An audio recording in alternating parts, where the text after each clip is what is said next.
Hello, everyone. My name is Megan LaRocque, and I'm a PhD candidate at the University of Alberta.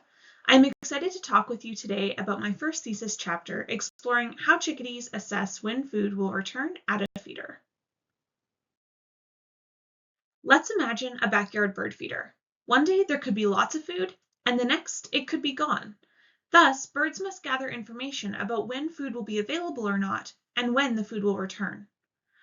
Alternatively, birds could get food from an alternative, more predictable food patch, but it could be of lower quality than what a full feeder provides.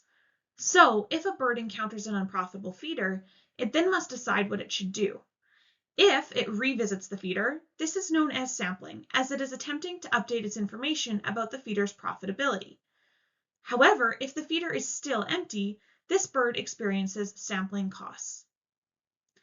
Alternatively, a bird might visit its alternative food patch. However, if the feeder is full, the bird misses out on knowing this and experiences missed opportunity costs. Optimal sampling theory predicts that as sampling costs increase, animals should decrease their sampling behavior, while as missed opportunity costs increase, animals should increase their sampling behavior. I aimed to assess how changes in both of these costs influenced sampling behavior in a population of black-capped chickadees. We study a population of black-capped chickadees at the University of Alberta Botanic Garden. For this study, we had 7 feeders located throughout the forested area of the garden, each approximately situated in unique flock territories.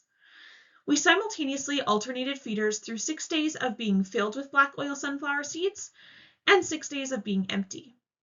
We repeated these treatments 6 times throughout the study period from December of 2023 to February of 2024.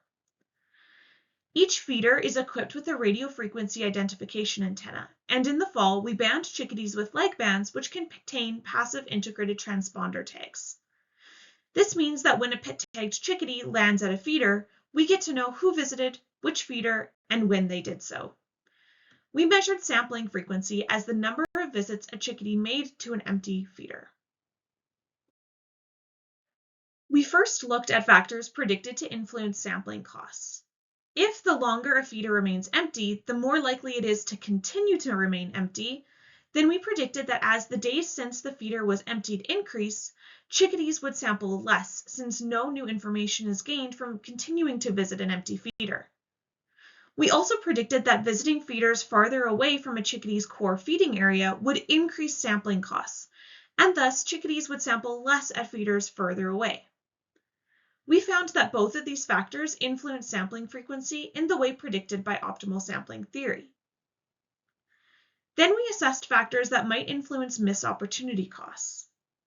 We predicted that as energy expenditure increases, chickadees would increase their investment in sampling behavior in an attempt to gain access to high-quality resources to meet their growing energetic demand. We used ambient temperature as a proxy for energy expenditure, where under colder ambient temperatures, chickadees have a higher energetic expenditure. We also predicted that dominant males would have lower missed opportunity costs and thus sample less, since they have priority access to resources in their environment compared to subordinate females. We found that neither of these factors influence sampling frequency in the way predicted by optimal sampling theory. Overall, we found that factors predicted to influence sampling costs did affect sampling frequency in the way predicted by theory, while missed opportunity costs did not. This suggests that sampling costs have a more important influence on sampling frequency than missed opportunity costs in our population. But why might this be? One possibility is that chickadees are using social information. Black-capped chickadees forage in winter flocks and thus readily have access to social information from their flockmates. If a chickadee can just watch the behavior of its flockmates at feeders, then an individual can choose to not sample without missing out on collecting information about the feeder's profitability. Future studies that explicitly control for social information use during sampling bouts would be important to tease apart this effect. Thank you so much for listening to my presentation. I wish to thank my supervisor, Kim, all the Mathot lab members, past and present, as well as my sources of funding.